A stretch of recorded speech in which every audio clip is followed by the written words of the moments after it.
Okay, it's workout time and we are looking at the front of the legs here. Now we're going to be using a squat in action in general. If you've never squatted before, don't worry. Every single exercise here is going to help you from beginner to advanced. It doesn't matter where you are, and it can all be done from home or in the gym if you like. So here I'm using a suspension trainer. Now this is where suspension trainers come into their own, in my own opinion. They really help with the squat in action. So you can go from zero squatting to excellent squatting in no time at all. So here we're going to use the handles, as you see, to help us get the squat action. Now you can use the handles less, and we will come to that later. I'll show you a version where you can use the handles a bit less. But first off, we are gaining the very basic skill of getting a hip hinge to come down, touch the seat. We're not taking a rest, we're just touching that seat. And then we're going to drive back up, allowing our hips to do the work and our quads, which are the front of our legs, to do a lot of the work. Notice how I'm keeping those feet very flat on the floor. So as I mentioned earlier, this is a way to make the squat either harder or easier using a suspension trainer. On the left here, you can see that I'm really holding onto the handles. On the right, I've got a softer grip.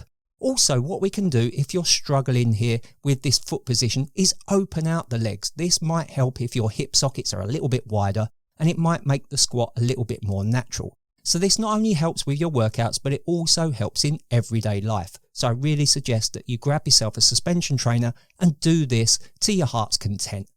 So here we've taken away the chair, so now we can come into the full squat action, and notice how I'm able to go a little bit deeper. Now you have to work with your range of motion, so you'll find where your squat depth is at. Do not allow yourself to go too far. Work in the range that you have and work really well in that range. So if we just cover those basic tips there, you're going to notice you've got everything on the screen you need here. I'm just adding a little bit of extra coaching as we go along.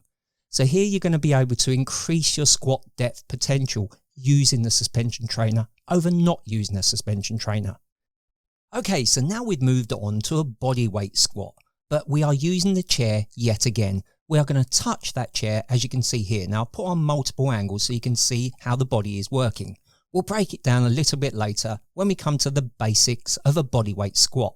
But here we are aiming to touch that seat. So imagine the seat is really hot. You don't want to sit on it for too long. You're going to get burnt. Or you've got a bunch of eggs on there that you don't want to crack. So what you want to do is be in control the whole time. Now notice how my heels are really rock steady on the floor. I want to drive through the midfoot and the heel of the foot as I come back up. That is really going to help you get balance. Talking of balance, if you're struggling, then using this zombie arm style pose really helps get the hips back and really get the benefits of that hip hinge and gain control.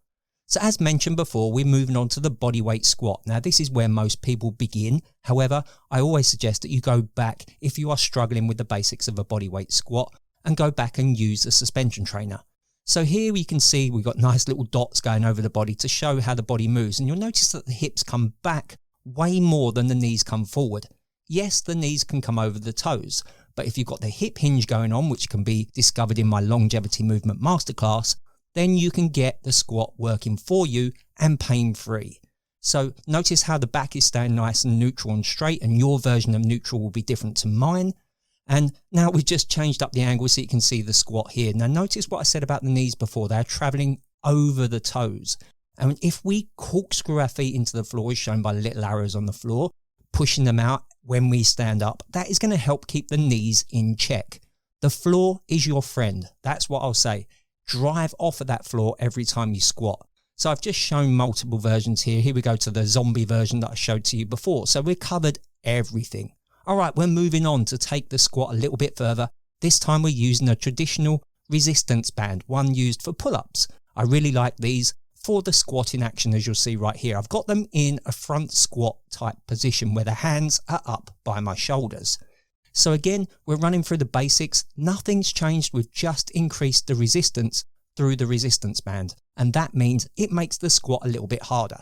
So as we come down, the band is slightly softer, but then we're having to drive up into that band. And we're really working the legs here really hard. Again, we are just touching that seat and we don't want to be smashing into it. We want to have control at all times. Take your time, find your level, and find the level of the seat that works well for you. So now we can take away the chair, and now we can squat as low as we can personally handle. And again, notice how I say personally handle. You want to be able to squat at a depth where you can come down, keep the heels on the floor, be able to drive through the floors. You notice with my shoes here, they have no heel lift on them. You can drive through. I really like squatting with no shoes on. My feet are particularly ugly, so I tend to use shoes when I'm doing these videos. But as we come up here, we drive up. So notice I'm going down really slow and then driving back up into that band to really get the most from this excellent exercise. One last point, make sure you're not bouncing into that squat. You want to be in control at all times. All right, so we've moved on to the dumbbell goblet chair squat. That's quite a mouthful. But here we go, we grab the dumbbell, we've got it under the chin in this goblet style grip. Again, everything is exactly the same. We're just progressing things on and you are advancing your squat as you are ready to do so. Again, we're just touching that seat. All the dynamics are exactly the same. We're getting those hips back in that hip hinge. Again, check out the longevity movement masterclass that has you covered on that subject. And then we're driving back up with our feet on the floor and really driving through, controlling the descent and really working the muscles the way they want to work in order to create a really great squat. So I've just changed the angle here so you can see from the front, but again, it's exactly the same exercise. Notice how we're coming down with control. Now I keep going over that point because I don't want you to rush this exercise. Time under tension, or this slowly lowering, is where you're going to really gain the benefits and get stronger as a result of doing this exercise. All right, so we've taken away the chair, but it's the same exercise again. We've got that dumbbell in front of us, keeping a neutral spine, holding onto that dumbbell nice and tight. And now we're squatting to the depth that we can personally handle. Once again, it's always going to be that level that is suitable for you. And mainly that might be where the hips are not able to go any more on there, turning under you, so you feel like you're getting something of a little bit of a towel under effect, which you don't want, particularly when you've got resistance in your hand. And also if the heels start to lift, you know you're pushing yourself beyond your personal limits at that particular time. Stick with it, you'll get better at this, and your range of motion will vastly improve. So we just changed up the angle one more time. We are looking at the front, but again, it's the same goblet dumbbell squat. So here we've got full range of motion. Notice how my legs are slightly wider than my shoulders. That personally works for me. Again, experiment with your foot position in terms of getting the most comfortable and efficient squat that you possibly can. So we've covered lots of different variations of the squat routine here. And on my final thoughts, you'll notice that I just say here to take time to develop your form, work your way through the exercises. Equally, if you find yourself at a level, but you find yourself getting tired at one particular time, then regress it back, go back to an easier version so you can carry on doing your workout, even though you feel slightly fatigued. Or just take the day off and come back tomorrow. So I hope you really enjoyed those exercises that focus on the front of the legs. As ever, please take action on them, do them, find the ones that are best suited to you. And also, please click that subscribe button so that you're notified of new videos that come out, and check out theworkinbody.com for everything health, fitness and nutrition related.